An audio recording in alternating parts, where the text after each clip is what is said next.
सपने में सांप क्यों दिखाई देते हैं? कभी कभी तो ध्यान करते समय भी सपने दिखाई देते हैं। तो आज हम करते हैं इसी विषय पर चर्चा। नमोस्तुते महामाये मातंगी मोड़ेश्वरी सर्वकष्ट हरे देवी भक्ति मुक्ति प्रदायिनी धर्मारण्ये स्थिता देवी विद्यारण्ये संस्थिता रक्ष रक्ष महादेवी मोड़ कुलोधारिणी धर्मारण्ये तीर्थस्थाने संस्थिता भवतारिणी दुष्ट कर्णाट की धाता श्यामला रूप धारिणी मोड़ जनहा वंदिता मातंगी मोड़ को ले कृपा करो सिद्धि बुद्धि प्रदे देवी अष्टादश भुज धारिणी। सभी से सभी नए निवेदन है, चैनल को सब्सक्राइब करें, शेयर अवश्य करें, वीडियो पसंद आने पर लाइक भी करें। आप कोई सलाह देना चाहते हैं अथवा आप कुछ जानना चाहते हैं तो आप कमेंट बॉक्स में कमेंट जरूर करें। जय मोड़ेश्वरी बोल बम। देखिए, होता यह है कि हम सभी अपने बचपन में किस्से कहानियों में सांप से बहुत ही अधिक जुड़े हुए होते हैं। हम किन्हीं बातों में जिक्र करते हुए सांपों का वर्णन करते हैं, सांपों के बारे में सुनते हैं, सांपों के बारे में जानते हैं। हम सपेरे मदारियों के खेल को देखते हुए आए हैं, परंतु नई पीढ़ी इन्हीं चीज़ों को अब टीवी सीरियल के माध्यम से देखती है। कहीं न कहीं हमारे दिमाग, बुद्धि या मन में घर किए हुए हैं और यही चीजें हमारे स्वप्न में भी हमें दिखाई देती हैं। जब हम ध्यान करते हैं तब भी हमें सर्प दिखाई देते हैं। ध्यान के लिए तो विशेष रूप से कुंडलिनी का जो चिन्ह है वो सर्प के रूप में ही है। शेषनाग जी जो भगवान विष्णु के शैया हैं, जिनको हम धरती का भार उठाने वाले, जिनका अवतार स्वयं लक्ष्मण जी थे, ऐसे शेष जी को हम देखते हैं सहस्त्र फणों के साथ। हम भगवान शिव के गले में नाग देखते हैं, गणपति के गले में नाग देखते हैं, भगवान भैरव के गले में नाग देखते हैं। तो ये कहीं ना कहीं हमारे मन में पेट किए हुए हैं, परंतु कब, किस समय और किस तरह के सांप देखने का क्या फल होता है, यह अलग अलग विषय अलग अलग लोगों के द्वारा बताए गए हैं। जब कभी आपको छोटे छोटे सांप दिखाई दे स्वप्न में या ध्यान में, तब आप मान के चलिए कि आप जो भी पूजा पाठ आदि कर रहे हैं उसमें अब तरंगें उठना शुरू हुई हैं, अर्थात आपकी जो कुंडलिनी है उसमें हलचल होना प्रारंभ हो गई है। यह पितरों के आशीर्वाद का भी संकेत होता है। छोटे सांप पितरों के भी होते हैं और उसलिए भी दिखाई देते हैं। बड़े सांप, बहुत बड़े सांप अगर आपको दिखाई देते हैं, तब आप यकीन मानिए कि आप जिसकी भी आराधना कर रहे हैं वे उसका ही अंश रूप से आपको दिखाई दे रहे हैं। परंतु वे किस अवस्था में दिखाई दे रहे हैं? वे प्रसन्न अवस्था में दिखाई दे रहे हैं, सामान्य रूप से चलते हुए दिखाई दे रहे हैं, अथवा वे क्रोध करते हुए आपके ऊपर झूमते हुए आपको काटते हुए दिखाई दे रहे हैं। यदि ऐसा कुछ है तब आप अपनी कुंडली भी चेक करवाइए।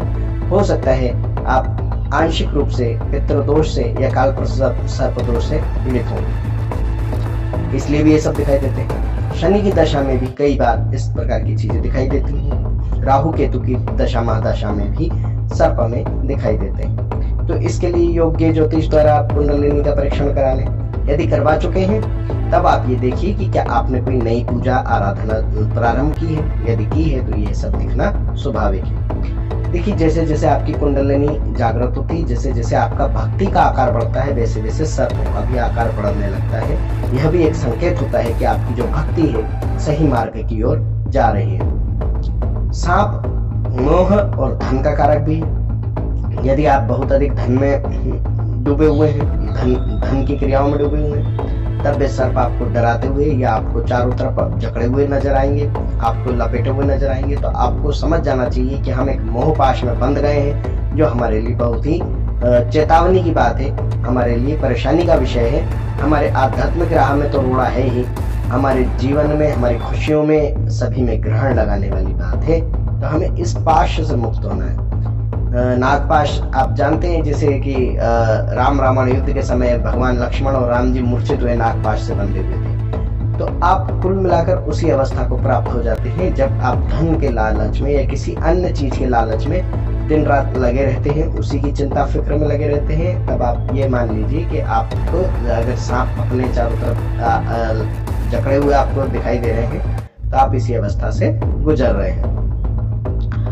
देखिए कुछ सांप आपको काटते हुए दिखाई देते हैं, मुंह खोल रहे हैं, आपकी तरफ आ रहे हैं, डरा रहे हैं, पर काट नहीं रहे हैं। तो ये यकीन जानिए कि आपके ऊपर कुछ आपने ऐसी जगह पैर रख दिया है जहाँ गलत जगह है, या किसी ने तांत्रिक उतारा आदि किया है, कोई चौराया आदि है, या कोई अशुद्ध जगह थी, अथवा आपने कोई मान मनौती भूल गए हैं, तो वे आपको सर्प डरा रहे हैं। देव कृपा से वो आपका हित तो नहीं कर रहे हैं, परंतु आपको यह संकेत दे रहे हैं कि आपके द्वारा कोई भूल की गई है।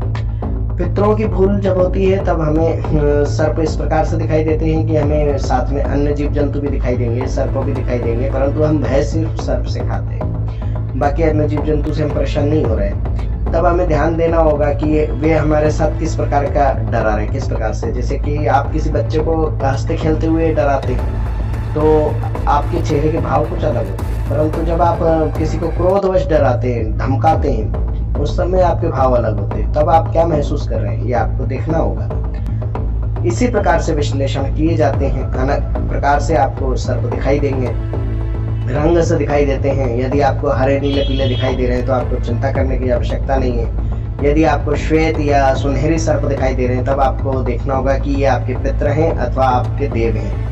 आपने अगर कोई साधना आरंभ की है तब इस तरह के सर्प का दिखना बहुत ही शुभ होता है, बहुत ही शुभ होता है। आपकी आराधना साधना से आपके देवता प्रसन्न हो रहे हैं और वे आपको संकेत दे रहे हैं कि आप तरक्की की ओर चल रहे हैं, आप एक उन्नति की ओर चल रहे हैं। तब आपको विशेषकर से मोह माया आदि में न फंसते हुए इसी कार्य को आगे बढ़ाना है। इसी सिद्धि, इसी विद्या, इसी साधना को आप निरंतर करते रहें, आपको इसमें लाभ प्राप्त अवश्य होगा। बस इसी प्रकार की चीजें हैं। यदि आपको कोई विशेष तरीके से दिखाई दे रहे हैं या कुछ और दिखाई दे रहा है तो आप मुझे बताइए, मैं उसके बारे में आपको बताऊंगा कि ये क्या संकेत है और किस लिए इस तरह का संकेत आ रहा है। मैंने मोटे मोटे तौर पर जो लोग नहीं बताते हैं उस तरह की चीजें बताने की कोशिश की। जो लोग बता रहे हैं वही रिपीट करना कोई श्रेयस्कर बात नहीं थी और उसमें कुछ आपके लिए भी समय का सदुपयोग नहीं होता। तो बाकी चीजें तो आप सुन ही रहे हैं, परंतु ये चीज मैंने आपको बताई है। इसी के साथ जय मोरेश्वरी, बोल बम। ओम मणिक्यमणामप्लाल्यन्तीं मदालशां मंजुलवाग्विलासां महेन्द्रनीलं द्युतिकोमलांगी मतं कन्या मनसा स्मरामि।